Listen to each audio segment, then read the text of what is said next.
Welcome to the Gaming Bench. Today I'm building a great outdoor game that you already know, Horseshoes, and another one that you're probably not familiar with, Quoits. Let's go.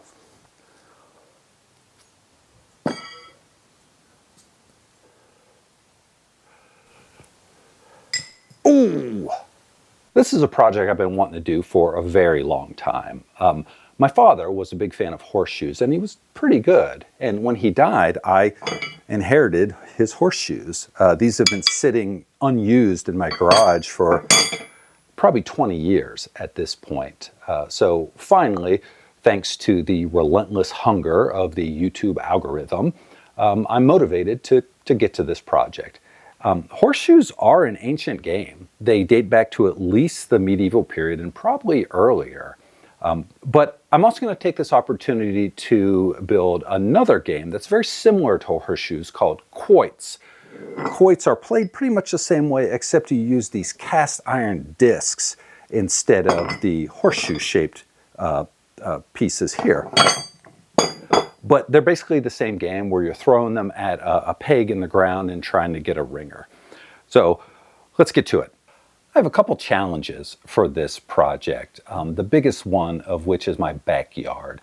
It's very wet, so when it rains there's standing water, and because there's a lot of clay in the soil, it just doesn't drain well. The previous occupant tried to put in some French drains and it really hasn't helped. Right now the back end of it is just kind of a swamp that I leave alone. So I didn't want a horseshoe pit that was constantly soaking wet or full of damp sand. So my first thought was to build a box, like with a bottom of it, sink that in the ground and waterproof all the wood so that I had a waterproof container holding the sand. I don't think I'm going to do that. After consulting with a friend of mine who knows more about this stuff than I do, again, thanks Jeff, I decided to put it in as if I was putting in like a paver patio. So I'm going to dig a deep hole, put in gravel for drainage, cover that with sand, and then put my horseshoe pit on top of that. That should give it decent drainage, but I guess we'll have to see. So I bought some pressure-treated 2x6s that I'm going to build the box out of. The actual pit is pretty simple. It's just a 3x6 frame that I'm going to put in, and then I'll put a backstop on it too.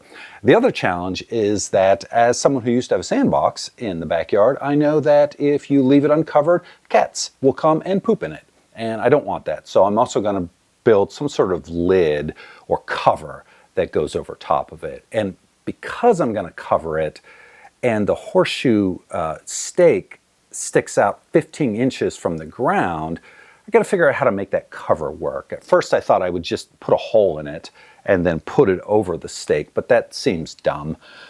You know, the water's going to get in it that way when it rains. So I've come up with a system I think will work to have a removable horseshoe stake. But we'll get to that in a minute. But first I'm going to build this box. 1 hour later. Here's the frame for my horseshoe pit all put together. It's nothing fancy. For a minute there, I thought about mitering the corners, but then I was like, who are you trying to impress? This is pressure-treated lumber that's going to go and live in my backyard. But I did add some support blocks into the corner because these butt joints where you're drilling right into end grain aren't very strong. And I added a 2-board backstop here, and that's supported by these 4x4s. So the 4x4s will be sunk into the ground, so that should give plenty of support here. Now, originally, I wanted to make this a combo horseshoe pit, Quoits pit. Quoits pits are usually 3x3, so exactly half of this, so I thought I could put the Quoits spike here, that's called the hob, and like the horseshoe pit here, or horseshoe spike here, but the horseshoe post is supposed to go in the center, and for a variety of other reasons, it's just not going to work. So what I did instead is I built a second frame for the Quoits pit. Ugh. So if you can't tell, I have a really small shop. It's in my basement. And my bench is only 6x2, so anytime I have to build a big piece like this, it's a logistical pain in the ass. So I'm going to take these upstairs, outside. I'm going to have to disassemble this because I'm not sure that this whole thing will fit up the stairs of my basement, all assembled. But let's get these outside and figure out where I want to put them. Before I start digging holes in the yard, let's talk about the posts for horseshoes and quoits. So the post for horseshoes is a 1-inch solid diameter steel rod. And quoits is played with this much smaller 1/2-inch diameter steel rod. So for the horseshoes, I looked for just a horseshoe stake. That's all I needed. But all I could find were horseshoe sets that came with 2 posts and 4 horseshoes. Well, I already have horseshoes. I don't need those. And I don't need 2 horseshoe posts because I'm only going to be building 1 pit and throwing 1 direction. And they were kind of expensive, like 75, 80 bucks for the whole set. So went online, found a place called onlinemetals.com. I'll throw it into the description, I guess. And I was able to purchase just a solid steel 1-inch diameter rod. This is, I think, 3 foot long. And it's perfect, exactly what I need. It was 40 bucks and free shipping. So seems like a pretty good deal. Now the quoits, I bought a set because there was no way I was going to be able to make a set of those cast iron discs. So it came set with 4 quoits and 2 posts. Again, I'm only going to use 1 of them, but that's okay. And again, I want to make a cover for my horseshoe pit so that neighborhood cats don't poop in the sand. So what I need to do is make this post removable somehow. And I wasn't sure how to do that. And then I was reading the website of the NHPA, that's the National Horseshoe Pitchers Association. And they had an idea of putting it in a bucket of cement. So I thought that was a great idea. So I have, plenty of buckets, and I just need to put it in cement, and then the bucket will get buried below the level of the grade, and 15 inches is the height of the post. So that'll all stick above the ground. But also looking at the website, come to find out, and I didn't know this, that horseshoes, by modern conventions at least, the post leans 12 degrees forward towards the pitcher.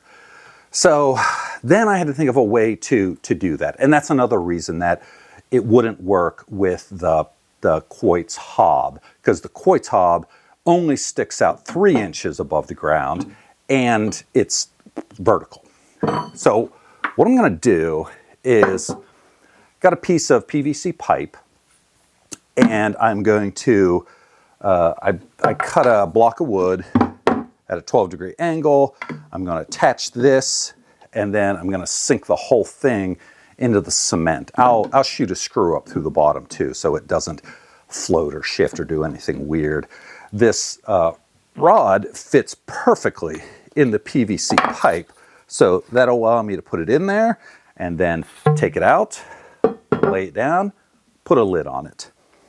So that's my plan for the horseshoe pit. And for the hob, I'll do something similar. I don't think I need as big of a bucket, but I'm going to sink it in some cement just so it gives us some support. For both of these, I was concerned that throwing the metal discs and the horseshoes at them over time would cause them to loosen up. And even though this is a lot of steel to sink into the ground and there's clay in my ground, I'm not convinced that it won't get wobbly. And frankly, I want to do this once and never have to fuss with it again.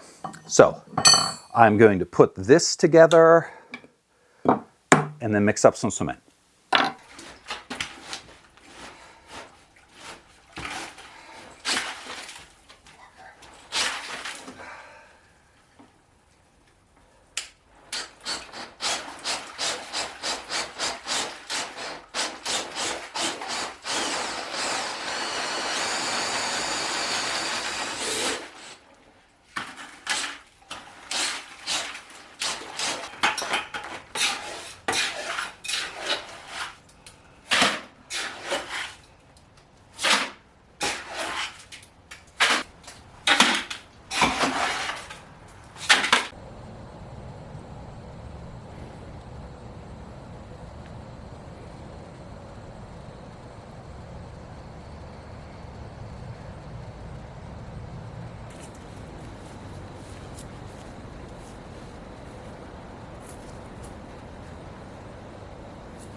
What's going on here?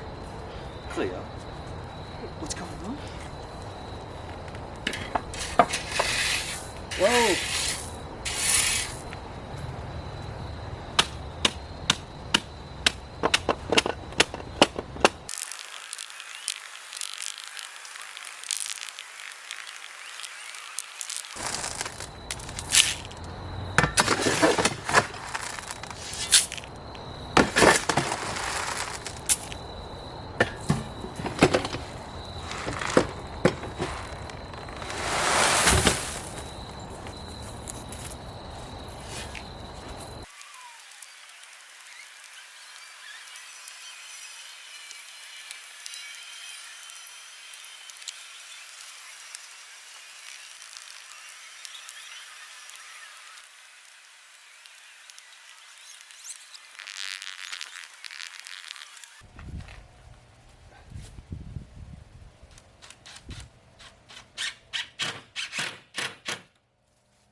And we're done. This has certainly been the most physically demanding game I've made so far. And admittedly, it's probably overkill. I didn't need to bury the horseshoe pit in the ground, even though it's not nearly as deep as I had originally envisioned. But I think this is built to last, and I'm really happy with the way it turned out. So now, nothing left to do but give it a try.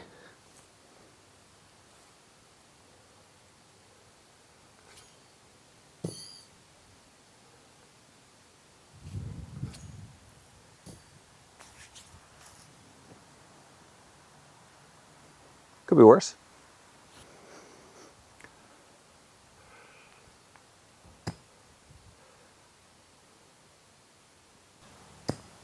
If you want to learn more about the rules, history, and strategy of both horseshoes and quoits, I'm dropping a video next week that go into detail about that. And as always, if this is the kind of stuff you like to see, please like and subscribe. All right, I'll see you next time on The Gaming Bench.